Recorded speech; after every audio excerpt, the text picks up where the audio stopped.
আপনি কি ভবানীপুরের বিধায়ক হিসাবেই থাকবেন? আমাদের প্রধানমন্ত্রী আমাদের পথপ্রদর্শক। দাদা ভারত অভিযান থেকে রাষ্ট্রবাদের উত্থান, ভারতীয় সংস্কৃতি থেকে সনাতন সংস্কৃতির জাগরণ, সবকা সাথ সবকা বিকাশ সবকা বিশ্বাস সবকা প্রয়াসের তিনি প্রবর্তক। যেটা আজকে করেছেন সেটা আমরা করব এবং আমরা তার দেখানো পথেই চলব।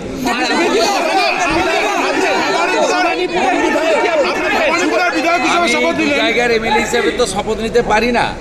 আমি ভবানীপুর থেকে শপথ নিলাম মানে আমাকে সংবিধান আইন অনুযায়ী নন্দীগ্রামটা ছাড়তে হবে। ছাড়লেও আমি নন্দীগ্রামের মানুষকে কথা দিতে পারি 2009-এর 5ই জানুয়ারি ফিরোজা বিবি জেতানোর পর থেকে আমি এমএলএ ছিলাম না, কিন্তু আমি নন্দীগ্রামের সব দেখাশোনা করেছি। এখানেও একজন প্রতিনিধি থাকবেন বা